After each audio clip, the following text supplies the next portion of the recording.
A gente vai direto à capital federal com Edinho Magalhães.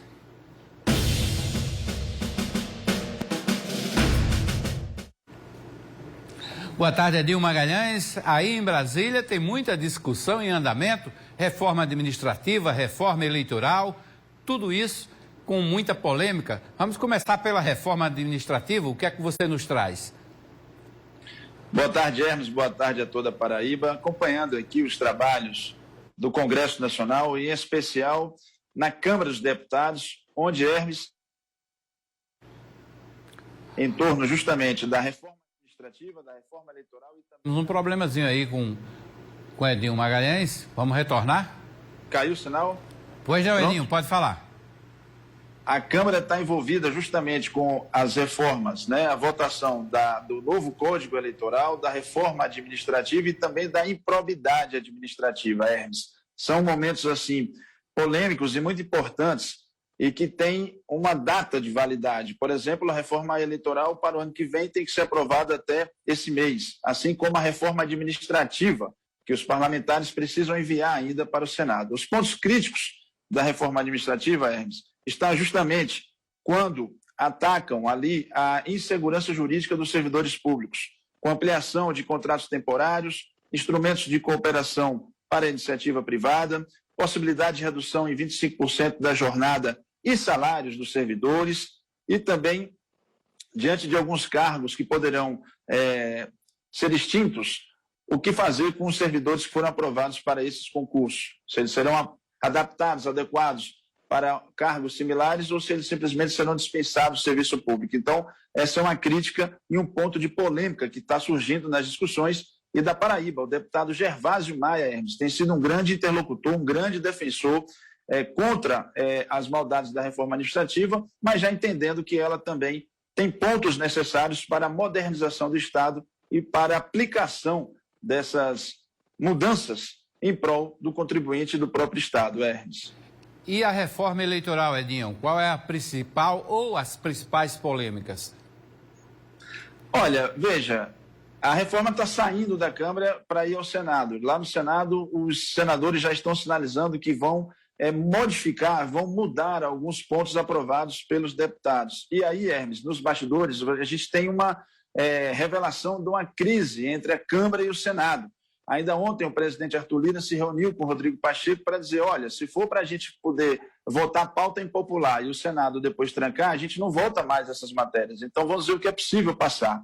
Mas a própria Câmara ontem faz uma surpresa com a liderança do PP, o partido do próprio Arthur Lira, voltando com o tema da quarentena para juízes, procuradores e policiais, que eles precisariam cumprir aí até 5 anos de quarentena após deixarem os seus respectivos cargos para poderem concorrer a alguma data eleitoral. Então, isso ainda é muito sensível e polêmico, e isso ainda vai enfrentar uma grande discussão no plenário da Câmara esta semana e na próxima semana, com certeza, Hermes, porque essa matéria tem que ser votada até outubro para poder valer alguns pontos até o ano que vem, como a questão da coligação partidária, já aprovada pela Câmara e sinalizada pelo Senado, que vai cair a coligação partidária, Hermes. No meio dessas polêmicas aí, tem partido querendo se fundir, né? Tem o Democratas e o PSL. Pode se tornar um mesmo partido, um único partido, Edinho? Perfeitamente. As tratativas estão avançadas entre os presidentes das duas siglas, Luciano Bivar, do PSL de Pernambuco, e o ACM Neto, Antônio Carlos Magalhães Neto, do Democratas, da Bahia, no sentido de ter a maior bancada federal dentro do Congresso Nacional.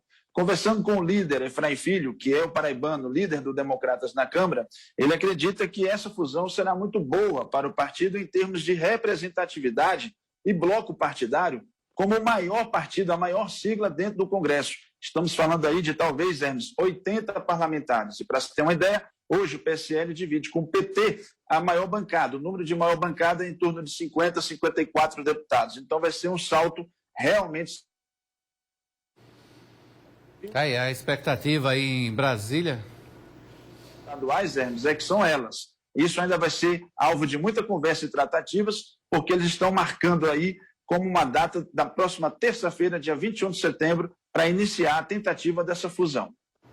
Ok, Edinho Magalhães, obrigado pela participação mais uma vez, pelas informações aí direto de Brasília. Ok, amigos, uma boa tarde e até amanhã. Até amanhã.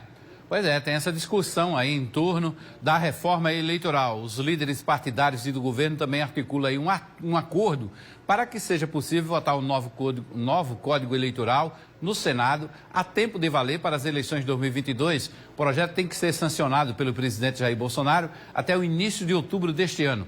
O projeto, cujo texto base já foi aprovado pela Câmara, deve ter sua votação concluída também na Câmara dos Deputados ainda esta semana. Um dos pontos da tentativa de acordo é o Senado barrar a volta das coligações. Está caminhando para isso. Na Comissão de Constituição e Justiça já há um parecer contrário para o retorno das coligações e a retomada dessas coligações está dentro de uma proposta de emenda à Constituição que foi aprovada lá atrás pelos deputados em agosto. A previsão é de que seja agora analisada no plenário do Senado. Já passou, inclusive, pela Comissão de Constituição e Justiça do Senado.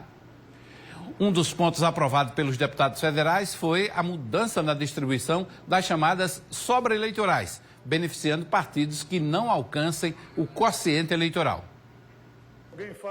A Câmara aprovou nesta quinta projeto que muda a regra de distribuição das chamadas sobras, que são as vagas não preenchidas pelos critérios do sistema proporcional. A proposta prevê a possibilidade de partidos que obtiverem um mínimo de 80% do quociente eleitoral concorrerem à distribuição das sobras de vagas. O quociente eleitoral é calculado dividindo o número de eleitores pelo número de vagas em disputa. Aqui no DF, por exemplo, com 2 milhões de eleitores e 8 vagas, o quociente eleitoral é 250 mil votos. Um partido que obtenha 300 mil votos teria uma vaga e 50 mil votos de sobras para disputar outra vaga. Atualmente, o partido que não alcança esses 250 mil votos não participa da distribuição das vagas. Pela proposta, se alcançar 200 mil votos, passaria a participar da distribuição das vagas pelas sobras.